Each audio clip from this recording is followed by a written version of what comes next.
Hello everyone, welcome back to our YouTube channel. तो कैसे हैं आप सभी? आप सभी अच्छे होंगे, मस्त होंगे, स्वस्थ होंगे। हमारी जो 10th क्लास की सीरीज चल रही है उसमें हमने 2 चैप्टर कर लिए कंप्लीट ढंग से। तीसरे चैप्टर पे चल रहे हैं, pair of linear equation in two variables. इसमें हमने दोनों सब्स्टिट्यूशन एलिमिनेशन मेथड देख लिया। आज एलिमिनेशन मेथड के और क्वेश्चन करेंगे। पहले हम जो हमें वर्ड प्रॉब्लम दे रखी है उससे लीनियर इक्वेशन फ्रेम करेंगे 2 वेरिएबल में। उसके बाद एलिमिनेशन मेथड से उसका सोल्यूशन जो है फाइंड आउट करेंगे। उससे पहले जो भी चैनल पे नए हैं चैनल को सब्सक्राइब करें। अगर वीडियो अच्छी लगती है तो वीडियो को लाइक करना ना भूलें। चैनल को शेयर कराएं ज्यादा से ज्यादा। सोशल मीडिया पे भी हमें फॉलो कर सकते हैं, जिसका लिंक जो है डिस्क्रिप्शन में दे रखा है आपको। आइए आज की वीडियो को स्टार्ट करते हैं। तो आज जो है मैंने आपको बताया किस टाइप के क्वेश्चन लेंगे। हम आज क्वेश्चन लेंगे सबसे पहले तो form pair of linear equation. हमें pair of linear equation form करनी है फॉलोइंग क्वेश्चंस में। फॉलोइंग क्वेश्चंस, ठीक है। Pair of linear equation form करनी है following question, find their solution by and find solution by elimination method. Elimination method से इसके सॉल्यूशन फाइंड आउट करेंगे। सबसे पहला पार्ट लेते हैं इसका। If we add 1 to numerator, if we add 1 to numerator, ठीक है, 1 ऐड करना है न्यूमरेटर में, ठीक है। If we add 1 to numerator and subtract 1 from the denominator, a fraction reduce to 1, ठीक है। मानो सबसे पहले ऐसे क्वेश्चन में let fraction be x upon y. हमने मान लिया कोई फ्रैक्शन है x अपॉन वाई, ठीक है। ऊपर वाला हमेशा क्या होता है? न्यूमरेटर। नीचे वाला क्या होता है? डिनोमिनेटर। इतना सभी को पता होगा। हमने ऐसे क्वेश्चन में क्या किया? सबसे पहले लेट कर लिया कोई फ्रैक्शन है x अपॉन वाई। क्वेश्चन में दे रखा है if we add 1 to numerator, अगर हम एक ऐड करें न्यूमरेटर में, उसके बाद दे रखा है सब्ट्रैक्ट 1 फ्रॉम द डिनोमिनेटर, अगर एक सब्ट्रैक्ट करें डिनोमिनेटर में तो फ्रैक्शन जो है, फ्रैक्शन रिड्यूस टू 1, फ्रैक्शन जो है वो 1 हो जाती है, रिड्यूस टू 1 मतलब 1 हो जाती है। क्लियर हो गई? ये पहली इक्वेशन बनी। इसको थोड़ा सॉल्व करते हैं। देखो कैसे सॉल्व करेंगे। इसको क्रॉस मल्टीप्लाई करें इधर, तो देखो x plus 1 is equal to y minus 1, ठीक है।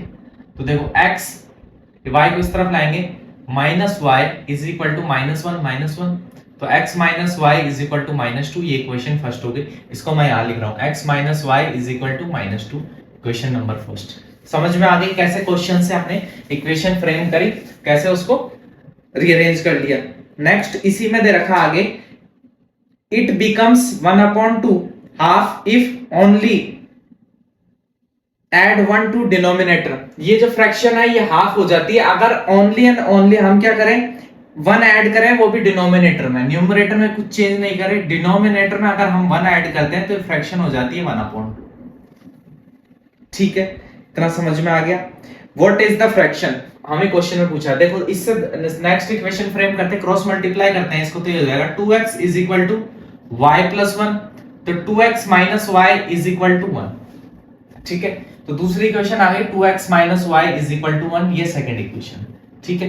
दोनों इक्वेशन समझ में आ गई होगी। अब डायरेक्ट लगाते हैं एलिमिनेशन मेथड। तो देखो एलिमिनेशन मेथड में क्या होता है कि इस इक्वेशन में या तो x जो है, x के कोएफिशिएंट इक्वल या y के कोएफिशिएंट इक्वल करो। y के देखो पहले ही इक्वल है, ठीक है। तो एलिमिनेशन मेथड लगाते हैं, तो हम लिखते हैं subtracting equation second from first. Second को फर्स्ट में जो सब्ट्रैक्ट करते हैं, तो सबसे पहले फर्स्ट इक्वेशन लिखो, ठीक है, और फिर सेकंड इक्वेशन उसमें से सब्ट्रैक्ट कर दो, मतलब इसके साइन चेंज हो जाएंगे सारों के। तो ये माइनस माइनस ये प्लस हो गया, ये कट गया। ये यहां से देखो माइनस 2x प्लस x, तो क्या हो गया? Minus x is equal to minus 2 minus 1, क्या हो गया? माइनस 3। तो माइनस से माइनस कैंसिल, x की वैल्यू क्या आ गई? 3। तो देखो x की वैल्यू यहां से आ गई 3, ठीक है। क्लियर हो गया? यहां से x की वैल्यू 3 आ गई। अगर ये पुट करें, putting value of x in equation first, first equation में x की वैल्यू पुट करें, तो देखो 3 minus y is equal to minus 2, तो minus y is equal to minus 2 minus 3, minus y is equal to minus 5, तो minus से minus cancel, y is equal to 5। y की value क्या आ गई? 5 आ गई। तो देखो x की वैल्यू यहां से 3 आ गई, y की वैल्यू यहां से 5 आ गई, ठीक है। तो यहां से देखो x अपॉन y की वैल्यू क्या आ जाएगी? 3/5 5, जो फ्रैक्शन है वो क्या है 3/5 है। क्वेश्चन आपको समझ में आ गया होगा इजीली कि फ्रैक्शन जो है हमने फाइंड आउट कर दी। ठीक है, ये क्वेश्चन आपको क्लियर होगा। अब ऐसे ही इसका सेकंड जो क्वेश्चन है, सेकंड पार्ट है, इसी ऐसे ही क्वेश्चन है, उसमें भी हमें पहले लीनियर इक्वेशन फ्रेम करनी है, उसके बाद उसका सॉल्यूशन एलिमिनेशन मेथड से निकालना है। देखो क्वेश्चन है 5 ईयर अगो, 5 साल पहले, Noori was thrice as old as Sonu and 10 year later Noori will be twice as old as Sonu, how old are Noori and Sonu. ठीक है, नूरी और सोनू जो है दो पर्सन है, उनकी हमें एज के बीच में रिलेशन दे रखा है कि 5 साल पहले जो है वो रिलेशन ये है और 10 साल के बाद रिलेशन ये है। हमें जो है उनकी एज निकालनी है, तो हम सबसे पहले क्या करते हैं, let present age of Noori be x years. माना नूरी की जो प्रेजेंट है वो एज है वो क्या है x ईयर है, एंड प्रेजेंट एज ऑफ जो अनदर पर्सन है, दूसरा पर्सन है Sonu, the present age of Sonu is y years. मानो सोनू की जो प्रेजेंट एज है वो y ईयर्स है, नूरी की प्रेजेंट एज ये एज जो है वो x ईयर्स है। ठीक है, अब अकॉर्डिंग टू क्वेश्चन का जो पहला पार्ट है वो देखो, 5 year ago Noori was thrice as old as Sonu. ठीक है, 5 साल पहले, मानो अभी उसकी एज है x नूरी की, सोनू की एज है y। 5 साल पहले दोनों की एज अभी से 5 साल कम होगी। आपकी जो एज अभी है तो 5 साल पहले 5 ईयर अगो की बात करें तो अभी की एज से 5 साल कम होगी। क्वेश्चन में दे रखा है 5 year ago Noori was thrice as old as Sonu. Noori जो थी वो 3 गुना थी 5 साल पहले जितनी एज सोनू से है। ठीक है, तो ये तो इसकी 3 गुना है। किसकी 3 गुना है? नूरी की एज जो है वो 3 गुना थी सोनू की एज से, तो दोनों को इक्वल करने के लिए यहाँ पे 3 से मल्टीप्लाई करना पड़ेगा। क्लियर हुई चीज, समझ में आई? देखो इसकी एज जो है नूरी क्या है, Noori was thrice as old as Sonu. Noori जो थी उसकी एज जो है सोनू से 3 गुना थी, तो जिसके पास 3 गुना उसको देंगे। किसको देंगे? जिसकी एज कम होगी। नूरी की तो पहली एज इससे 3 गुना है, तो अगर इसका 3 गुना कर देंगे सोनू की एज का, तो नूरी की एज के इक्वल नहीं आ जाएगा। क्वेश्चन में गिवन नहीं है Noori was thrice as old as Sonu, तो नूरी जो है वो 3 गुना है, 3 गुना बड़ी है सोनू से। अगर सोनू को 3 से मल्टीप्लाई कर दे तो नूरी के इक्वल नहीं आ जाएगा। क्लियर हो गई चीज? तो ये चीज हमने यहाँ पे करी, तो इसको सॉल्व करेंगे तो x - 5 is equal to 3y - 15। Clear? तो यहां से x - 3y is equal to -15 + 5। तो यहां से यहां लिख रहा हूं equation x - 3y is equal to -10। Equation number first equation question से फ्रेम कर दी। ठीक है, अब नेक्स्ट इसी में देखो 10 ईयर लेटर। अब 10 ईयर लेटर की बात कर रहा है तो नूरी की एज 10 साल बाद अभी की एज से 10 साल ज्यादा हो जाएगी, सोनू की एज भी 10 साल ज्यादा हो जाएगी। ठीक है, लेकिन क्या दे रखा है हमें, Noori will be twice as old as Sonu. Noori जो होगी वो दुगनी ट्वाइस होगी, उसकी एज डबल होगी, दुगनी होगी। किससे? सोनू से। तो ये किसकी दुगनी है? सोनू की दुगनी है, इसलिए सोनू को 2 दे दी। क्लियर हो गई चीज, समझ में आई? देखो नूरी जो है वो twice as old as Sonu है, तो नूरी की एज जो है वो सोनू की एज से दुगनी है। तो दोनों को अगर इक्वल करना है तो इक्वल कैसे करेंगे? अगर सोनू को डबल कर दे, सोनू को 2 से मल्टीप्लाई कर दे तो नूरी की एज नहीं आ जाएगी। क्वेश्चन में दे रखा है पहले, तो वही चीज हमने करी। तो इसको ऐसे लिख सकते हैं x + 10 is equal to 2y + 2 से मल्टीप्लाई करेंगे 20, तो x - 2y is equal to 20 - 10।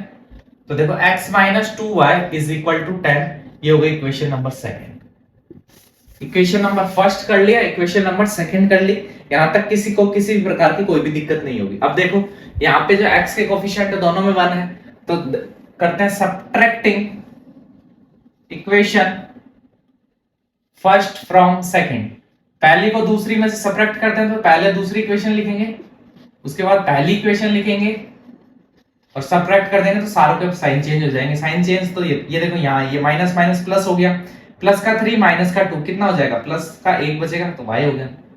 Plus का 10 ये प्लस हो जाएगा और ये 10 दोनों का ऐड करेंगे 20, तो y की एज कितनी आ गई? 20। y मतलब सोनू की प्रेजेंट एज कितनी आ गई? सोनू की प्रेजेंट एज आ गई 20 इयर्स। क्लियर हो गई ये चीज? अगर सोनू की प्रेजेंट एज जो है वो 20 इयर्स है, 20 साल है, तो ये वाली वैल्यू जो है सब्स्टिट्यूट कर देते हैं। Substituting value of y in equation first, पहली इक्वेशन में ये y की वैल्यू सब्स्टिट्यूट करें तो x minus 3 into 20 is equal to minus 10, तो x माइनस 3 टू जा 60 इज इक्वल टू माइनस 10, तो x is equal to minus 10 plus 60, x is equal to 50।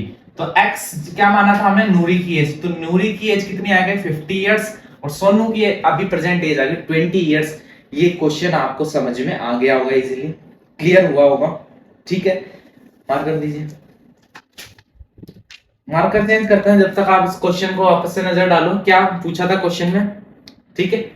बस ध्यान क्या रखना है कि थ्राइस बोला है, 3 गुना बोला है, सोनू से 3 गुना एज है नूरी की, तो अगर इक्वल करनी है दोनों की एज तो 3 गुना उसको देंगे जिसकी एज, जिससे 3 गुना है उसको 3 गुना देना है, ऐसे समझ लेना। आ गया समझ में, मतलब सोनू की एज से 3 गुना है नूरी की एज, तो दोनों को इक्वल करने के लिए सोनू को 3 टाइम्स कर देंगे। फिर उसके बाद 10 साल के बाद आफ्टर 10 ईयर जो है, आफ्टर या 10 ईयर लेटर के बाद twice Noori age is twice than Sonu, तो इसलिए फिर सोनू को 2 दे दिया, दुगना कर दिया। क्लियर हो गई ये चीज, समझ में आ गई होगी। नेक्स्ट क्वेश्चन पे चलते हैं। नेक्स्ट है इंपॉर्टेंट क्वेश्चन एक और, वो लेते हैं। समझ में आ रहे हैं क्वेश्चन, बस प्रैक्टिकल सोचना है कि 5 साल पहले कैसे होगा, 5 साल बाद कैसे एज कम होती है, ये पता है तो सारे हो जाएंगे। नेक्स्ट क्वेश्चन है the sum of the digit of a 2-digit number is 9. Also 9 times this number is twice the number obtained by reversing the order of the digit. देखो 9 times this number is twice the number obtained by reversing the order of the digit. Find the number, ठीक है। सबसे पहले तो 2 digit का number है, ठीक है। अब कभी भी 2 डिजिट का नंबर होगा कोई भी, ये सारे 10 से लेकर 99 तक सारे 2 डिजिट नंबर है। तो देखो 2 डिजिट नंबर में हमेशा क्या होता है, यूनिट डिजिट होता है, यूनिट डिजिट होता है, और एक क्या होता है, टेंस डिजिट होता है। ये unit digit, tens digit, unit digit, tens digit, ठीक है। तो हम क्या मानेंगे, let x be unit digit. देखो 2 डिजिट नंबर में एक डिजिट तो होगी यूनिट डिजिट, ठीक है, एंड एक होगी टेंस डिजिट, तो टेंस डिजिट बी y। मानो एक 2 डिजिट का नंबर है जिसमें जो उसकी यूनिट डिजिट है वो x है, टेंस डिजिट जो है वो y। क्लियर हो गया। अब असल में वो नंबर कैसे बनेगा फिर, देन द नंबर। देखो अगर हमें पहुंचना होता है 99 पे, तो हम असल में 99 को कैसे लिखते हैं कि टेंस डिजिट है उस पे 9 है प्लस उसमें 9 है, इसलिए तो 90 प्लस 9 होता है 99, ठीक है। लिखने का तरीका ये होता है। तो यही हम करेंगे कि टेंस डिजिट का जो नंबर है y प्लस उसमें यूनिट डिजिट का नंबर जोड़ देंगे तो हमारा एक्चुअल नंबर आ जाएगा। समझ में आई ये चीज। The number will be, number जो होगा वो 10y प्लस x होगा। क्यों? क्योंकि उसमें जो टेंस डिजिट है वो y है, यूनिट डिजिट x है, इसलिए नंबर जो है वो ऐसे बनेगा 10y प्लस x। क्लियर हो गया। यहां से क्वेश्चन जो है एकदम नीट एंड क्लीन क्लियर हो गया। अब वापस से क्वेश्चन पे चलते हैं, एक बार रीड करते हैं क्वेश्चन को। क्वेश्चन में क्या बोला है, क्वेश्चन में बोला the sum of digit of a 2 digit number is 9। अब दोनों जो डिजिट जो उनका सम 9 है, तो देखो दोनों डिजिट का सम तो हम डायरेक्ट ही कर देते हैं। कैसे? यूनिट डिजिट और 10 डिजिट को ऐड कर दिया, उनका सम 9 है। क्लियर हो गई पहली इक्वेशन। पहली इक्वेशन में ये बोला है। उसके आगे चलते हैं बाद में क्या बोल रहा है, 9 टाइम्स दिस नंबर, इस नंबर का 9 गुना, ठीक है। ये जो नंबर है इसका 9 टाइम्स, इस नंबर का 9 गुना कर दिया। कौन से नंबर का? जो एक्चुअल में नंबर है उसका 9 टाइम्स कर दिया, ठीक है। 9 times this number is twice the number obtained by reversing the order of the digit. Is twice the number obtained by reversing the order. Reversing the order का मतलब क्या होता है कि जो यूनिट डिजिट है वो टेंस डिजिट बन जाए और जो टेंस है वो यूनिट बन जाए। तो देखो 10x + 1, ठीक है। अगर इसी नंबर का 9 टाइम्स करें तो क्या होगा, वो जो नंबर ऑब्टेन होगा वो किसके इक्वल होगा? वो इक्वल होगा कि जब हम इन नंबर का ऑर्डर को रिवर्स कर दें और उसका दुगना कर दें तो ये दोनों क्या होंगे? इक्वल होंगे, सेम होंगे। क्लियर हो गया? समझ में आई चीज क्या है। सबसे पहले हमें डिजिट का जो है सम दे रखा था, तो हमने ये इक्वेशन बनाई। उसके बाद दे रखा था 9 टाइम्स द नंबर, ठीक है, जो नंबर का 9 गुना है, ठीक है, इज ट्वाइस का मतलब इसका ट्वाइस के इक्वल है। वो किसके ट्वाइस के? जब इसका ऑर्डर रिवर्स कर दें उसके दुगने इक्वल है इसके 9 गुने के। क्लियर हो गई। इस इक्वेशन को भी थोड़ा सॉल्व करते हैं। तो सॉल्व कैसे करेंगे, तो 90y plus 9x will be equal to 20x plus 2y। ठीक है, तो 90y माइनस 2y, ठीक है, will be equal to 20x minus 9x। ठीक है, x x को एक तरफ कर लिया, y y को एक तरफ कर दिया हमने। ठीक है, तो देखो यहां से माइनस करेंगे तो देखो 88y is equal to 11x। Clear, यहां तक किसी को कोई भी दिक्कत नहीं। ठीक है, अब देखो इसको इधर के तरफ लाएं, अगर इसको यहां से राइट हैंड साइड से लेफ्ट हैंड साइड की तरफ लिया, लेफ्ट हैंड साइड लाए, तो देखो कैसे करेंगे, लेफ्ट हैंड साइड में लाएंगे तो इसको ऐसे लिख सकते हैं 88y minus 11x will be equal to 0। वहां पे कुछ भी नहीं बचा। ठीक है, समझ में आ गया। यहां तक किसी को किसी भी प्रकार की कोई भी दिक्कत जो है वो नहीं होनी चाहिए। ठीक है, अब देखो यहां तक हम पहुंच गए। अगर इस पूरी इक्वेशन को डिवाइडेड बाय 11 करें तो ये हो जाएगा 8y minus x will be equal to 0। अगर इस इक्वेशन को रीअरेंज करें, थर्ड इक्वेशन है रीअरेंजिंग इक्वेशन, थर्ड इक्वेशन को रीअरेंज करें तो माइनस से मल्टीप्लाई करें तो देखो ये जो माइनस है वो प्लस हो जाएगा, जो प्लस है वो माइनस हो जाएगा, इक्वल टू 0। यहां तक आपको चीजें समझ में आ गई होगी। मैं ये इस चीज को रब कर रहा हूं कि यहां तक चीजें जो है वो आपको समझ में आ गई होगी। ठीक है, अब देखो ये एक और इक्वेशन बना दी, ये इक्वेशन मान लो फोर्थ इक्वेशन बना दी हमने। ठीक है, अब देखो क्या करें, यहाँ पे x और x का कोफिशिएंट 1 है, तो subtracting equation first from fourth, first में तो 4 को सब्ट्रैक्ट करें तो सबसे पहले फोर्थ लिखते हैं इज इक्वल टू 0 में से फर्स्ट को सब्ट्रैक्ट करेंगे। सब्ट्रैक्ट मतलब सारे के साइन चेंज, ये कट गया, ये माइनस हो गया तो ये हो गया minus 9y is equal to minus 9, minus से minus cancel, y is equal to 9/9 is equal to 1। तो y की वैल्यू यहां से क्या आ गई, y की वैल्यू तो आ गई 1, मतलब जो टेंस प्लेस पे जो है नंबर वो क्या है 1 है। ठीक है, ये चीज y की वैल्यू आ गई। अब ये वाली वैल्यू अगर अपन यहां सब्स्टिट्यूट करें y की, सब्स्टिट्यूटिंग इन इक्वेशन फर्स्ट में सब्स्टिट्यूट करेंगे तो x plus 1 is equal to 9, तो x is equal to 9 minus 1 is equal to 8। x की वैल्यू क्या आ गई 8 आ गई, तो ये दोनों वैल्यू अगर यहां पुट करेंगे तो देखो tan y प्लस x, तो ये देखो tan प्लस 8 कितना आ गया 18। तो जो नंबर है वो असल में नंबर क्या है 18 है, वो नंबर जो है वो है 18 है। ठीक है, यहां तक किसी को किसी भी प्रकार की कोई भी दिक्कत नहीं होनी चाहिए, नंबर हमने फाइंड आउट कर दिया। क्लियर हो गए। अब चलते हैं हम नेक्स्ट क्वेश्चन पे, इसी टाइप के और क्वेश्चंस भी हैं वो भी देखते हैं हम। ठीक है, ये जो है हमारा फोर्थ पार्ट है, इससे पहले 3 पार्ट देख चुके हैं हम, फोर्थ पार्ट है। ठीक है, हम वो देखते हैं, मार्कर दीजिए।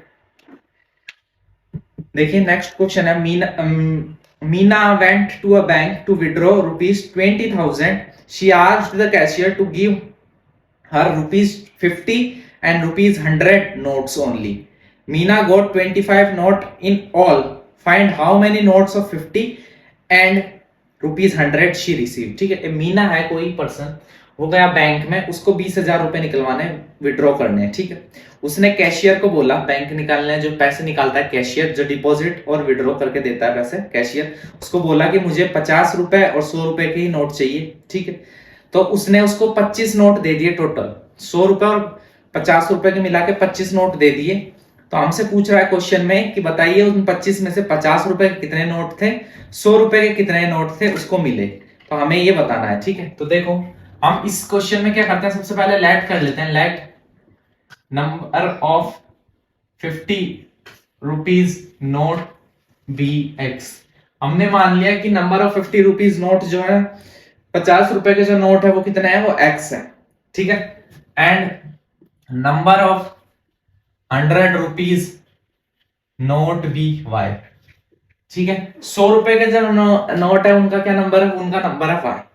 क्लियर हो गया। हमें क्या है, हमें क्वेश्चन में दे रखा है, क्या दे रखा है कि 50 और 100 रुपए के नोट निकालें, टोटल जो अमाउंट है वो 20,000 है, और जो टोटल नोट निकाले हैं वो कितने हैं 25 है। तो देखो हमने लेट किया कि मानो 50 रुपए के उसने एक्स नोट निकाले और 100 रुपए के उसने वाई नोट निकाले। क्लियर, टोटल उसने नोट कितने निकाले, टोटल नोट निकाले 25, तो मतलब मानो 50 रुपए के एक्स नोट, 100 रुपए के वाई नोट, टोटल मिलाकर दोनों हो गए 50। मैं सॉरी 50 नहीं 25 नोट है, इसलिए टोटल जो नोट हो गए वो कितने हो गए 25। क्लियर।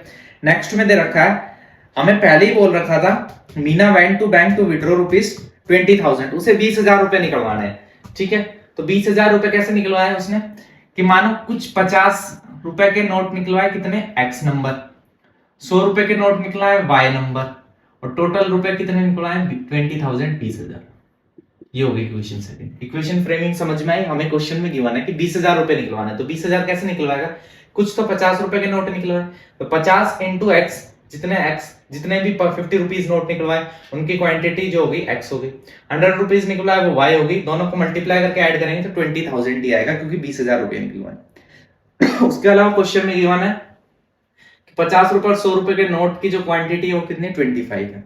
क्लियर हो गई, यहां तक किसी भी प्रकार की कोई भी दिक्कत नहीं होगी। अब देखो हम जब भी एलिमिनेशन मेथड लगाते हैं तो x के कोफिशिएंट या y के कोफिशिएंट इक्वल करते हैं, तो x का इक्वल करने के लिए multiplying equation first by 50। First equation को 50 से मल्टीप्लाई करें तो देखो 50x plus 50y is equal to, ये हो जाएगा 1250। क्यों, क्योंकि हमने इसको 50 से मल्टीप्लाई किया, 50 से 5 5 से 25, 5 2 10 12, 1250 हो गया, तो ये आ गई, ये इक्वेशन बन गई थर्ड। ठीक है, क्या किया हमने, ये कोफिशिएंट इक्वल कर दिया x के, तो अब x से x एलिमिनेट कर देंगे, तो देखो subtracting equation second from third, second को थर्ड में सब्ट्रैक्ट कर देंगे, 50x plus 50y will be equal to 1250। तो देखो 50x plus 100y will be equal to 20,000। ठीक है, सब्ट्रैक्ट करेंगे तो माइनस साइन ये कट हो गया, तो देखो minus 50y is equal to, अब 20,000 में से, ठीक है, अब क्या हुआ, सॉरी 20,000 नहीं 2,000 है, ये माय मिस्टेक, 20,000 बता दिया मैंने, 2,000 रुपीज के निकलवाए टोटल, एक 2,000 है। ठीक है, क्लियर हो गया, 2,000 है। अब देखो इसमें से इसको माइनस करेंगे, 2,000 में से 1,250 माइनस करेंगे, कितना आएगा 750, ये इससे ये कैंसिल, और देखो माइनस ये आएगा क्योंकि 2,000 बड़ा और वो क्या था माइनस था, माइनस से माइनस कैंसिल, तो y इज इक्वल टू 750 में से देखो 0 से 0 कैंसिल हो गया, तो 5 5 इन 5, उसके बाद 5 5 से 25। ठीक है, तो y की वैल्यू क्या आ गई 15 आ गई, मतलब जो हमारे 100 रुपीज नोट है वो कितने हैं 15 है, 15 जो है वो 100 रुपए की नोट है। तो हम निकालते हैं कि 50 रुपए के कितने नोट है, ये भी निकालना पड़ेगा, तो substituting value of y in first, y की वैल्यू को फर्स्ट में सब्स्टिट्यूट करें तो x plus 15 will be equal to 25, तो x is equal to 25 minus 15, तो x इज इक्वल टू 10। तो जो 50 रुपीज नोट है वो है 10, एंड उसके अलावा जो 100 रुपीज नोट है वो है 15। क्वेश्चन आपको क्लियर हो गया होगा, समझ में आ गया होगा, क्वेश्चन हमसे क्या पूछना चाह रहा है, हमने जवाब दे दिया। अब हम चलते हैं नेक्स्ट क्वेश्चन पे। ठीक है, इसी का एक और नेक्स्ट क्वेश्चन है, अनदर इंपॉर्टेंट क्वेश्चन, ये क्वेश्चन भी आपको समझ में आया होगा कैसे सॉल्व करना है मेथड से। देखिए लास्ट क्वेश्चन है ये, इस पे चलते हैं। क्वेश्चन क्या है, a lending library has a fixed charge for the first 3 days and an additional charge for each day then after. Sarita paid ₹27 for a book kept for 7 days while Susie paid ₹21 for the book she kept for 5 days. Find the fixed charge and the charge for each extra day. ठीक है, अब देखो हमसे इसने बोला है कि एक लाइब्रेरी है, उसमें पहले 3 दिनों के लिए, फर्स्ट 3 डेज के लिए फिक्स चार्ज लगता है। ठीक है, उसके बाद जो है, उसके बाद एक एडिशनल चार्ज लगता है पर डे के हिसाब से। ठीक है, मतलब 3 दिन के लिए तो फर्स्ट 3 डेज के लिए तो एक फिक्स चार्ज लगेगा, उसके बाद क्या है एडिशनल चार्ज लगता है वो हर दिन के लिए, जो बचे हुए दिन है उनके लिए। ठीक है, तो सबसे पहले लेट करते हैं, let fixed charges for first 3 days be x rupees. माना हमने कि पहले जो पहले 3 दिन है उनके लिए फिक्स्ड चार्ज है वो x रुपए है, x रुपीज है। ठीक है, क्लियर हुआ? And additional charge per day, जो एडिशनल चार्ज लगेगा 3 दिनों के बाद, ठीक है, additional charge per day, then after, इसके पहले 3 दिनों के बाद जो भी एडिशनल चार्ज लगेगा वो मान लो वो है ₹y। देखो सबसे पहले तो फिक्स चार्ज लगेगा फर्स्ट 3 डेज के लिए, वो तो लगेगा ही पहले 3 दिनों के लिए, ठीक है, वो पहले 3 दिनों के लिए फिक्स चार्ज हो ₹x मान लिया। उसके बाद एडिशनल चार्ज जो पर डे के हिसाब से देंगे 3 दिनों के बाद, वो मान लिया ₹y है, ठीक है। अब हमसे बोला, उसने क्या बोला according to question, according to question हमें बोला कि एक कोई है जिसका नाम सरिता है, उसने ₹27 दिए, 27, अगर उसने 7 दिन किसी किताब को रखा तो उसने ₹27 दिए, ठीक है। तो अब अकॉर्डिंग टू क्वेश्चन चले, ठीक है, अकॉर्डिंग टू क्वेश्चन क्या बोल रहा है कि उसने ₹27 दिए जब किताब को 7 दिन रखा। तो देखो पहले 3 दिन के लिए तो ₹x चार्ज लगेगा, ठीक है। अब 7 में से 3 माइनस करें, कितने बचे? 4। अब बचे हुए 4 दिनों के लिए क्या लगेगा? एक फिक्स्ड चार्ज लगेगा, वो है ₹y पर डे, तो 4 दिनों के लिए हो जाएगा 4y, टोटल रुपीज दिए 27। ये इक्वेशन फर्स्ट होगी, समझ में आई होगी। एक लड़की है सरिता, उसने क्या किया, 7 दिन किताब रखी, तो पहले 3 दिनों के लिए तो क्वेश्चन में बोलेगा फिक्स चार्ज लगेगा, वो होगा ₹x। उसके बाद पर डे के हिसाब से एक चार्ज लगेगा, ठीक है, वो हमने माना y। तो 3 दिनों के बाद 4 दिन और किताब रखी, 4 दिन के लिए ₹y के हिसाब से 4 दिन का चार्ज हो गया 4y, टोटल हो गया 27, ठीक है। तो सूसी कोई लड़की है, उसने ₹21 दिए जब किताब को 5 दिन के लिए रखा, 5 डेज के लिए रखा।